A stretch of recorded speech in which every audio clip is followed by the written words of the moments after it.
کہیں جانے کی ضرورت نہیں ہے، شاہ صاحب نے بڑی روبدار آواز میں کہا۔ جب تک ہم زندہ ہیں ہمارے عقیدت مندوں کو کسی اور در پر نہیں جانا پڑے گا، اور جب ہم پردہ فرما لیں گے تو ہمارا مزار ہر خاص و عام کی حاجت روائی کرے گا۔ ہمارا فیض رکنے اور تھمنے والا نہیں۔ جانتی ہوں، بڑی اچھی طرح جانتی ہوں، اور آپ کے مقام اور مرتبے کو بھی پہچانتی ہوں، میں نے جذباتی لہجے میں کہا۔ اسی لیے تو آپ کے سامنے جھولی پھیلائی ہے، اس خالی جھولی کو بھر دیں بچے والی سرکار۔ پیر صاحب نے بڑے وثوق سے کہا، دل چھوٹا نہ کر مختاراں، تمہاری جھولی خالی رہے گی اور نہ ہی تمہاری بیٹی کی گود، میں دونوں کو بھر دوں گا۔ ہمارے لیے کوئی رکاوٹ نہیں رہتی، جدھر نگاہ گھما دیں بیڑے پار ہو جاتے ہیں۔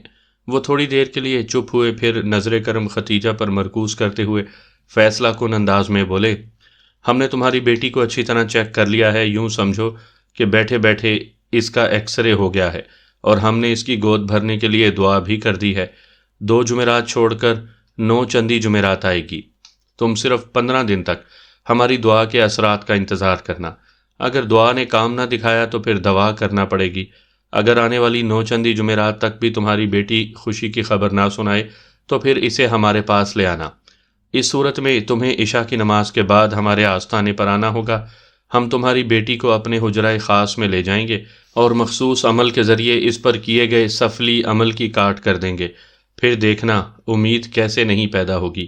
اگر تمہاری بیٹی کی گود ہری نہ ہو تو ہم بھی بچہ والی سرکار نہیں ہیں۔ وہ لمحہ بھر کو متوقف ہوئی، پھر سلسلہ کلام کو آگے بڑھاتے ہوئے بولی، تھانے دار صاحب، میں جانتی اور مانتی ہوں کہ پیر دھنی شاہ بہت پہنچی ہوئی ہستی ہیں، وہ جو ہستی ہیں نہیں بلکہ کبھی تھے۔ میں نے قطع کلامی کرتے ہوئے اس کی تصحیح کرنا ضروری جانا۔ اب وہ شخص نابود ہو چکا ہے۔ گزشتہ رات کسی نے اسے بڑی بے دردی سے موت کے گھاٹ اتار دیا ہے۔ اس وقت اس کی لاش سرکاری ہسپتال میں چیر پھاڑ کے لیے رکھی ہے۔ بہرحال تم اپنا بیان جاری رکھو۔ اس نے شاکی نظر سے مجھے دیکھا۔ دھنی شاہ کے بارے میں طرز تکلم یقیناً اسے ناگوار گزرا تھا، مگر چونکہ اس کا مجھ پر زور نہیں چلتا تھا لہٰذا خاموشی اختیار کرنے کے سوا کوئی چارہ کار نہیں تھا۔ ایک لمحے کے توقف کے بعد اس نے دوبارہ کہنا شروع کیا، میں تو یہی چاہتی تھی کہ ختیجہ کو آنے والی 9 چندی جمعرات تک ادھر ہی روک لوں، پیر صاحب اس کا مکمل علاج کر دیں تو اسے سسرال بھیجوں، لیکن اسلم اچانک اسے لینے آ گیا۔ میں نے اپنے جمائی کو صورتحال سے آگاہ کیا تو وہ پوری بات سننے کے بعد شعلے کی طرح بھڑک اٹھا، کہنے لگا، میں پیروں فقیروں کو نہیں مانتا، بچے کے سلسلے میں ختیجہ کو کسی علاج معالجے کی ضرورت نہیں، جب نصیب میں ہوگا اللہ خود ہی اولاد جیسی نعمت سے نواز دے گا۔ میں نے جب پیر صاحب کی کرامتوں کا ذکر شروع کیا تو وہ ایک دم ہتھے سے اکھڑ گیا اور دھنی شاہ کے بارے میں الٹی سیدھی باتیں کرنے لگا۔ مجبوراً مجھے خاموش ہونا پڑا۔ اگر اس کی باغیانہ باتیں آس پڑوس والے سن لیتے تو میں کسی کو منہ دکھانے کے قابل نہ رہتی۔ پیر دھنی شاہ اس علاقے میں بڑی محترم ہستی ہیں، یا تھے۔ میں نے دل ہی دل میں کہا، مختارہ بی بی، تمہارے جمائی نے جو کہا وہ 100 آنے درست رد عمل تھا۔ مختارہ نے مجھے اسلم بڑائچ کے جس جارحانہ رویے سے آگاہ کیا اس کی بنا پر میں نے اپنی یادداشت میں اسلم بڑائچ کے نام پر سرخ دائرہ لگا لیا اور مختارہ سے مخاطب ہوتے ہوئے کہا، دیکھو بی بی، پیر دھنی شاہ اور بچے والی سرکار کا قصہ تو پاک ہو چکا، تم نے کیا کیا اور کیا نہیں کر سکی ہو اس کی بھی اب کوئی اہمیت نہیں رہی۔ مجھے تو تم صرف اتنا بتاؤ، تمہاری بیٹی کے سلیپر کا ایک پاؤں دھنی شاہ کے آستانے سے کیوں ملا ہے؟ میں نے لمحاتی توقف کیا، پھر اس کی آنکھوں میں جھانکتے ہوئے سنسنی خیز لہجے میں سوال کیا، کیا پچھلی رات تم ختیجہ کو لے کر اس کے آستانے پر گئی تھی؟ نہیں تھانے دار صاحب، وہ قطعیت سے بولی، اسلم کی مخالفت کے بعد تو میں یہ قدم کیسے اٹھا سکتی تھی؟ میں جانتی ہوں وہ غصے کا سور ہے، میں اپنے ہاتھوں سے بیٹی کا گھر تباہ نہیں کر سکتی۔ یہ تم نے نہایت ہی عقل مندی کا ثبوت دیا ہے، میں نے سراہنے والے انداز میں کہا، اور پھر پوچھا، سلیپر کے بارے میں ابھی تک تم نے میرے سوال کا جواب نہیں دیا۔ آپ جواب دینے کا موقع دیں تو میں کچھ بولوں نا، وہ جھنجھلاہٹ آمیز لہجے میں بولی، ایک بات پوری نہیں ہوتی تو کوئی دوسری بات شروع کر دیتے ہیں۔ اس کی جھنجھلاہٹ ایک دم قدرتی اور اصلی تھی۔ میری تفتیش نے اسے زچ کر کے رکھ دیا تھا۔ میں نے بڑی رسانیت سے کہا، ٹھیک ہے، میں خاموشی سے سن رہا ہوں، تم سلیپر کے بارے میں بتاؤ۔ اس نے بتایا، جب ہم ماں بیٹی پیر صاحب سے ملاقات کے بعد آستانے سے آنے لگیں تو ختیجہ کی ایک جوتی غائب تھی۔ بڑے حال میں داخل ہوتے وقت سب لوگ اپنے جوتے باہر اتار دیتے ہیں۔ مردوں کے جوتے ایک طرف ہوتے ہیں اور عورتوں کے دوسری جانب، اسی طرح ہال کے اندر بھی عورتیں اور مرد الگ الگ بیٹھتے ہیں۔ تو میں آپ کو بتا رہی تھی۔ وہ سانس درست کرنے کے لیے رکی، پھر اپنی بات کو آگے بڑھاتے ہوئے کہا، ختیجہ کے ایک سلیپر کو غائب پایا تو میں پریشان ہو گئی۔ ایک تو افسوس یہ ہو رہا تھا کہ نئی نکور جوتی بیکار ہو گئی، ایک پاؤں بھلا کس کام کا۔ دوسرے یہ فکر لاحق ہو گئی کہ ایک پاؤں ننگا لے کر ختیجہ گھر کیسے پہنچے گی۔ خدا کا غضب ہے، لوگ مسجدوں اور آستانوں سے بھی جوتے اٹھاتے ہوئے ذرا خوف محسوس نہیں کرتے۔ پتہ نہیں یہ کیسا زمانہ آ گیا ہے۔ اس نے مخصوص انداز میں ایک ہاتھ کو حرکت دی اور مزید بتانے لگی، میری پریشانی کو دیکھ کر حاجی صاحب فوراً ہمارے پاس آ گئے۔ میں نے انہیں ایک سلیپر کی چوری کے بارے میں بتایا۔ انہوں نے جوتی چور کو غائبانہ طور پر بہت برا بھلا کہا، پھر ختیجہ کے سر پر ہاتھ پھیرتے ہوئے بولے، تم میری چپل پہن کر گھر چلی جاؤ، دوبارہ آستانے پر آنا ہو تو واپس کر دینا۔ اس طرح ختیجہ حاجی صاحب کی چپل پہن کر گھر آ گئی۔ میں نے بڑی بوڑھیوں سے سن رکھا ہے کہ نئی چپل جوتی کا گم ہو جانا اچھا شگون نہیں ہوتا۔ راستے بھر میں یہی سوچ سوچ کر پریشان ہوتی رہی۔ وہ اپنی بات مکمل کر کے خاموش ہوئی تو میں نے پوچھ لیا، تم نے چپل کے حوالے سے ابھی حاجی گلزار کا ذکر کیا ہے نا؟ جی وہی حاجی صاحب۔ وہ تائیدی انداز میں گردن کو حرکت دیتے ہوئے بولی، حاجی صاحب سال ہا سال سے پیر صاحب کی خدمت کر رہی ہیں۔ ایک فوری خیال کے تحت میں نے سوال کیا، جب تم ختیجہ کو لے کر دھنی شاہ کے آستانے پر گئی تھی تو ختیجہ کی کلائیوں میں کس قسم کی چوڑیاں تھیں؟ اس خلاف توقع استفسار پر اس نے الجھن زدہ نظر سے میری طرف دیکھا، پھر تھوڑے تأمل کے بعد جواب دیا، جناب اس کی ایک کلائی پر تو سونے کی 4 چوڑیاں چڑھی ہوئی ہیں اور دوسری کلائی کانچ کی بلوری چوڑیوں سے بھری ہے۔ بلوری چوڑیوں کا رنگ بھی بتا دو، میں نے بدستور اس کے چہرے کا جائزہ لیتے ہوئے کہا۔ وہ میرے اس نوعیت کے سوال پر ایک مرتبہ پھر متذبذب ہوئی، تاہم اس بار جواب دینے میں اس نے زیادہ دیر نہیں لگائی اور بتایا، ختیجہ کی بلوری چوڑیاں نیلے رنگ کی ہیں۔ میں نے ایک گہری سانس خارج کی اور پوچھا، کیا ختیجہ نے ابھی تک اپنی کلائی میں وہی نیلی چوڑیاں پہن رکھی ہیں؟ جی ہاں، اس نے اس بات میں گردن ہلائی۔ وہ جب اسلم کے ساتھ گھر سے نکلی تھی تو اس کی کلائی میں نیلی چوڑیاں ہی تھی، اب خامد اسے کوئی نئی چوڑیاں چڑھا لائے تو میں کچھ کہہ نہیں سکتی۔ وہ لمحے بھر کو رکی، پھر متجسس لہجے میں پوچھنے لگی، تھانے دار صاحب یہ چوڑیوں کا کیا تذکرہ نکل آیا ہے؟ میں نے مختارہ بی بی سے اب تک جو پوچھ تاچھ کی تھی اس میں اس نے کسی بھی کوئی فریب یا دروغ گوئی سے کام نہیں لیا تھا۔ یہ بات میں اپنے پیشہ ورانہ تجربے کی بنا پر کہہ رہا ہوں۔ چکر بازی کرنے والے زیادہ دیر تک خود کو چھپا نہیں پاتے اور ان کے انداز و اطوار کہیں کہیں ان کی چال بازی کی چغلی ضرور کھا جاتے ہیں۔ مختارہ بی بی کے رویے میں مجھے ایسی کوئی بات محسوس نہ ہوئی تو میں نے اسے آستانے سے ملنے والی سبز اور سرخ ٹوٹی ہوئی چوڑیوں کے بارے میں سب کچھ بتا دیا۔ اس کے ساتھ ہی میں نے اپنا نقطۂ نظر بھی اس پر واضح کر دیا۔ میری بات سننے کے دوران وہ جزبز ہوتی رہی۔ جیسے ہی میں خاموش ہوا وہ کانوں کو ہاتھ لگاتے ہوئے بولی، توبہ توبہ، آپ شاہ جی کے بارے میں کیسی باتیں کر رہے ہیں تھانے دار صاحب؟ میں نے مختارہ کے اس سوال کا جواب دینا ضروری نہ سمجھا۔ ہماری سوچ اور خیالات میں گویا مشرق و مغرب کا تفاوت تھا۔ میں سرے دست اسے قائل کر سکتا تھا اور نہ ہی اس کے جاہلانہ عقائد کو تسلیم کرنے کے لیے تیار تھا۔ لہٰذا اس سلسلے میں کوئی بھی کوشش گفتگو کا ایک ایسا در کھولنے کے مترادف ہوتی جہاں سے ہوا کا خوشگوار جھونکا آنے کے بجائے باد سموم سے سامنا ہوتا۔ میں نے اس کی آنکھوں میں دیکھتے ہوئے کہا، پتہ نہیں تمہارا جمائی کب واپس آئے گا، میں 2-4 باتیں اس سے بھی کرنا چاہتا ہوں۔ ادھر میری بات ختم ہوئی، ادھر گھر کے بیرونی دروازے پر دستک ہونے لگی۔ مختارہ نے چونک کر میری طرف دیکھا اور بولا، لگتا ہے اسلم اور ختیجہ واپس آ گئے ہیں۔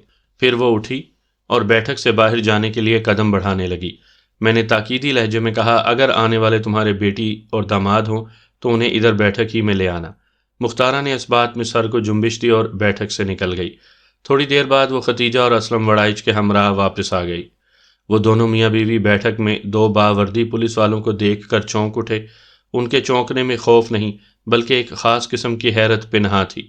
ظاہر ہے جب وہ گھر سے نکلے تھے تو یہاں مختارہ کے سوا اور کوئی نہیں تھا، اور اب مختارہ اپنی بیٹی اور داماد کا تعارف کروا چکی تو میں بغور اس جوڑے کا جائزہ لینے لگا۔ ختیجہ کی عمر 20 سال کے قریب تھی۔ وہ بلا شبہ ایک خوبصورت اور دل کا شہرت تھی۔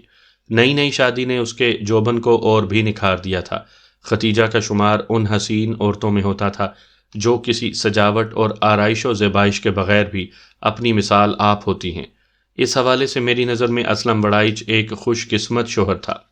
ختیجہ کی ایک جھلک نے پیر دھنی شاہ کے دل و ذہن کو زیر و زبر کر کے رکھ دیا ہوگا۔ وہ ذہن و دل جو پہلے ہی ہوس اور حرص کی آماج کا بنا ہوا تھا، بچہ والی سرکار نے یقیناً 9 چندی جمعرات کو اسے اپنے کسی مذموم مقصد کی تکمیل کے لیے بلایا تھا۔ اس حوالے سے بھی اسلم وڑائچ خوش بخت ثابت ہوا۔ ایک تو یہ معاملہ اس کے سامنے آ گیا اور اس نے دھنی شاہ کے علاج معالجے کی بھرپور مخالفت کی۔ دوسرے، دھنی شاہ 9 چندی جمعرات کی آمد سے قبل ہی جامد ہو گیا۔ اگر وہ زندہ رہتا تو اس بات کا امکان بہرحال موجود تھا کہ مختارہ بی بی کسی بھی کمزور لمحے میں بیٹی کو اولاد کے لیے دھنی شاہ کے حجرے میں ضرور بھیج دیتی۔ اندھی عقیدت اور جاہلانہ اردات مندی بھی جو بھی کر دکھائے کم ہے۔ میں نے ختیجہ سے چند سوالات کیے اور اسے فارغ کر دیا۔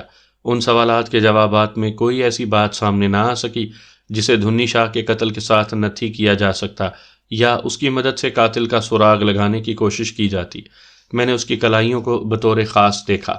مختارہ کے بیان کے مطابق وہاں مجھے سونے کی 4 چوڑیاں اور نیلی بلوری چوڑیاں ہی دکھائی دیں۔ اس کا مطلب تھا کہ اسلم نے اسے نئی چوڑیاں نہیں چڑھائی تھیں، اور یہ کہ دھنی شاہ کے حجرے میں سے مجھے ٹوٹی ہوئی سرخ اور سبز چوڑیوں کے جو ٹکڑے ملے تھے ان کا بھی ختیجہ سے کوئی تعلق نہیں تھا۔ گزشتہ رات حجرے میں کسی اور ہی عورت کے ساتھ کوئی ناخوشگوار واقعہ پیش آیا تھا۔ میں اس سوراخ کے نزدیک آتے آتے ایک مرتبہ پھر دور ہو گیا تھا۔ ختیجہ سے فارغ ہونے کے بعد میں نے اسلم وڑائچ کا بھی انٹرویو کیا۔ وہ 26-27 سال کا ایک صحت مند اور ہٹا کٹا شخص تھا۔ مختارہ کی زبانی مجھے اسلم کے جن خیالات سے آگاہی ہوئی تھی ان کی روشنی میں کہا جا سکتا تھا کہ اس کی کھوپڑی میں ایک معقول اور صحت مند دماغ بھی وجود رکھتا ہے۔ اسلم نے دھنی شاہ کے علاج معالجے کے خلاف جو آواز اٹھائی تھی اور جس غم و غصے کا اظہار کیا تھا، اس کے پیش نظر میں نے اسلم کو ریڈ سرکل کر رکھا تھا۔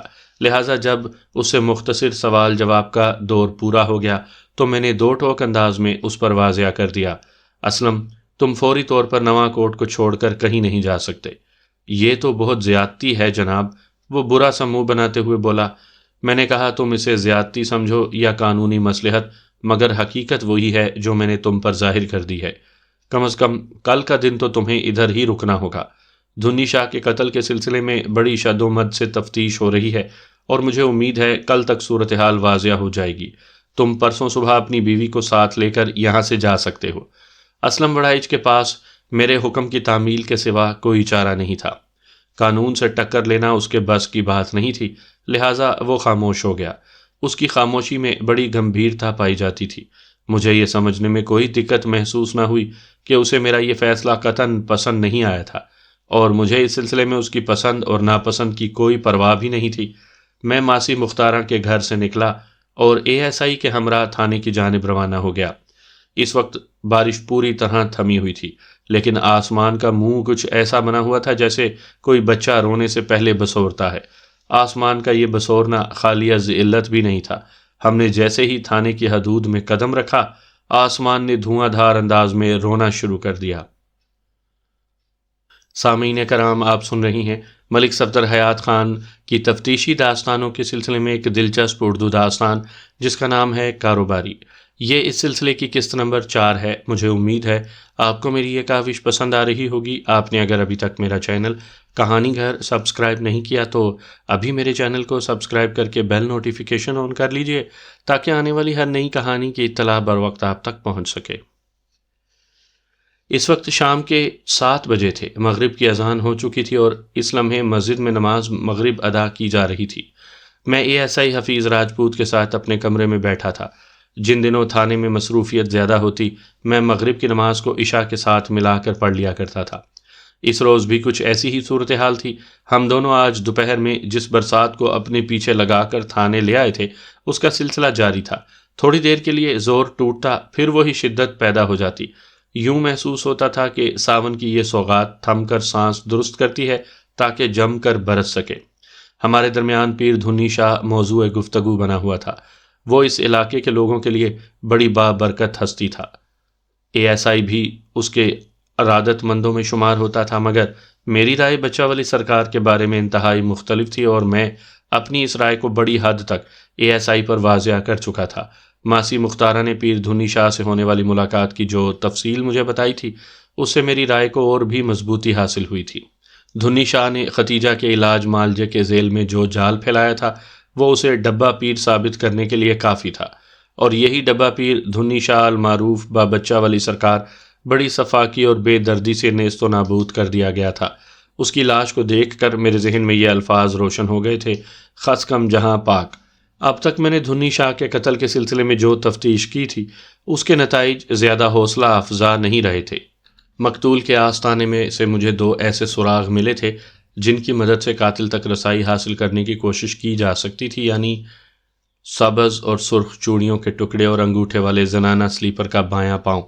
یہ دونوں سراغ ماسی مختارہ کی دہلیز پر آ کر بے دم ہو کر ڈھہ سے گئے تھے، اور میں ایک مرتبہ پھر خالی ہاتھ اور بھرے ہوئے ذہن کے ساتھ دھنی شاہ کے قاتل کی گردن ناپنے کے لیے پلاننگ کرنے میں مصروف تھا۔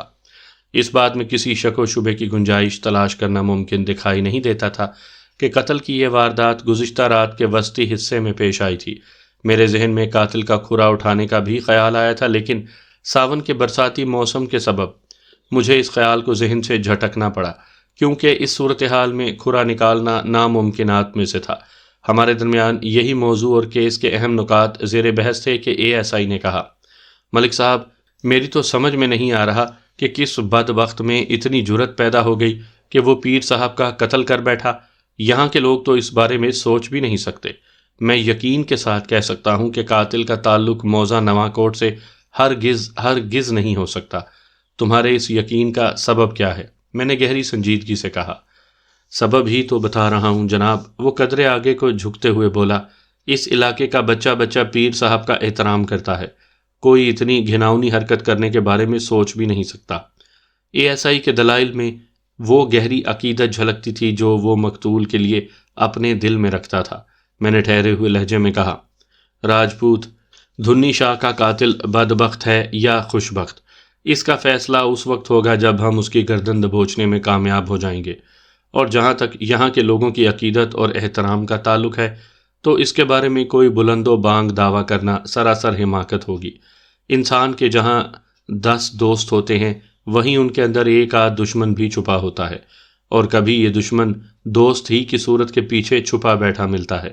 میں مانتا ہوں موضع نواں کوٹ میں دھنی شاہ کا بڑا ٹیکہ اور دبدبہ تھا، لیکن اس کی بنا پر ہرگز یہ فتویٰ جاری نہیں کیا جا سکتا کہ کوئی اپنے دل میں اس کے خلاف نفرت کے جذبات نہیں رکھتا ہوگا۔ میں نے دھنی شاہ کی لاش کا بغور جائزہ لیا ہے، وہ کسی بپھرے ہوئے شخص کی شدید ترین عداوت کی بھینٹ چڑھا ہے۔ راجپوت، میری ایک بات نوٹ کر لو۔ میں لمحہ بھر کے لیے متوقف ہوا، پھر سلسلہ کلام کو آگے کھسکاتے ہوئے کہا: دھنی شاہ کا قاتل ہمیں نواں کوٹ ہی سے ملے گا، اور مجھے یقین ہے قاتل نے اس واردات سے پہلے اچھا خاصا ہوم ورک بھی کیا ہے۔ اسے اچھی طرح یہ بات معلوم تھی کہ گزشتہ رات دھنی شاہ آستانے پر اکیلا ہی ہوگا۔ اوہ! ASI نے چونکتے ہوئے ایک طویل سانس خارج کی، پھر اضطراری لہجے میں بولا: آپ بالکل ٹھیک کہہ رہی ہیں ملک صاحب، واقعی یہ تو بڑا اہم نکتہ ہے۔ حاجی صاحب کو کل ہی پیر صاحب نے کہیں روانہ کیا اور کل رات ہی قاتل کو اپنا کام کرنے کا موقع مل گیا۔ اس کا مطلب ہے قاتل حاجی صاحب کے روانگی سے بخوبی آگاہ تھا۔ اس نے ایک لمحے کا توقف کر کے افسوسناک انداز میں گردن ہلائی، پھر بوجھل آواز میں بولا: کاش پچھلی رات حاجی صاحب آستانے پر موجود ہوتے تو قاتل اپنے کمینے مقصد میں کامیاب نہ ہوتا۔ میں نے کہا ایسی صورت میں وہ ٹرائی ہی نہ کرتا، پھر کامیابی اور ناکامی کا کوئی سوال ہی پیدا نہیں ہوتا۔ وہ تھوڑی دیر تک اس بات میں سر ہلاتا رہا، پھر الجھن زدہ لہجے میں بولا: ملک صاحب، ایک بات سمجھ میں نہیں آ رہی۔ کون سی بات؟ میں نے اس کے رکتے ہی پوچھ لیا۔ چلو ٹھیک ہے، وہ وضاحت کرتے ہوئے بولا، سلیپر کا مسئلہ تو ماسی مختارہ کی وضاحت نے حل کر دیا، لیکن ہمیں آستانے کے اندر سے ٹوٹی ہوئی چوڑیوں کے جو ٹکڑے ملے ہیں وہ تو اسی طرف اشارہ کرتے ہیں کہ گزشتہ رات کوئی عورت آستانے کے اندر پہنچی تھی۔ وہ عورت کون ہو سکتی ہے؟ اس عورت کی تلاش تو مجھے بھی ہے، میں نے بڑی رسان سے جواب دیا۔ اگر وہ عورت قاتل نہیں تو کم از کم قاتل تک ہماری رہنمائی ضرور کر سکتی ہے۔ اور جہاں تک سلیپر کے ایک پاؤں کا تعلق ہے، میں نے تھوڑا توقف کیا، پھر اپنی بات کو مکمل کرتے ہوئے کہا: اس کا مسئلہ حل نہیں ہوا۔ اس بات کا تو پتہ چل گیا کہ وہ ختیجہ کے سلیپر ہی کا ایک گمشدہ پاؤں ہے، لیکن یہ معلوم کرنا باقی ہے کہ مذکورہ سلیپر کھونے کے بعد دوبارہ کیسے نمودار ہو گیا۔ میرا اندازہ بتاتا ہے یہ قاتل کی کوئی چال بھی ہو سکتی ہے۔ کیسی چال ملک صاحب؟ وہ گہری دلچسپی سے میری طرف دیکھنے لگا۔ میں نے کہا ممکن ہے قاتل نے کسی سوچی سمجھی سازش کے تحت وہ سلیپر چرا لیا ہو اور واردات کی رات اسے آستانے میں پھینک دیا ہو، اس سے وہ خاص قسم کا کوئی تاثر دینا چاہتا ہو۔ میری بات پوری ہونے سے پہلے ہی اے ایس آئی بول اٹھا، مثلاً یہ تاثر کہ واردات کی رات ماسی مختارہ کی بیٹی ختیجہ آستانے پر پہنچی تھی۔ ہاں، ایسا بھی ہو سکتا ہے، میں نے گول مول جواب دیا۔ وہ بولا، اس سے تو یہ ثابت ہوتا ہے قاتل کو ختیجہ یا ماسی مختارہ سے بھی کوئی دشمنی ہے۔ اس کا لہجہ بے حد معنی خیز ہو گیا۔ میرا شک تو ماسی مختارہ کے جمائی اسلم وڑائچ کی طرف جا رہا ہے۔ اس کا تعلق موزہ نواں کوٹ سے بھی نہیں، اور پیر دھنی شاہ کے بارے میں بھی اس کے خیالات خاصے مخالفانہ اور گستاخانہ ہیں۔ آپ نے مختارہ کی زبانی پوری کہانی تو سن ہی لی ہے۔